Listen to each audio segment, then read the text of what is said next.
আপোনালোক সকলোকে সৰস্বতী পূজাৰ বহুত বহুত শুভকামনা থাকিল আৰু এয়া আমাৰ পূজা ভাগৰ আৰম্ভণি দৃশ্য অকণমান দেখুৱাইছোঁ। এয়া 6 বজাত আমি সকলোৱে মিলি মাৰ প্ৰসাদ ধোৱা, ফল মূল কটা, মণ্ডপটো সজোৱা এইবিলাক কামতে আমি এতিয়া এয়া ব্যস্ত হৈ আছোঁ। এয়া প্ৰসাদখিনি আমি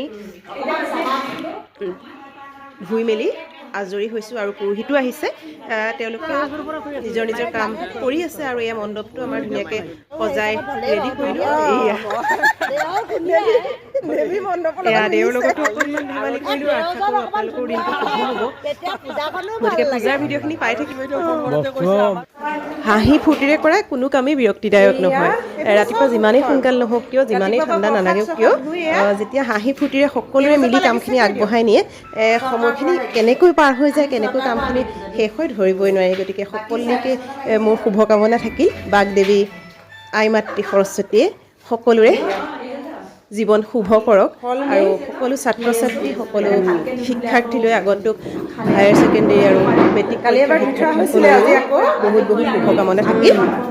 সকলোৰে মনৰ আশা পূৰণ কৰক তাকে কামনা কৰিলোঁ। আৰু আমাৰ পূজা ভাগ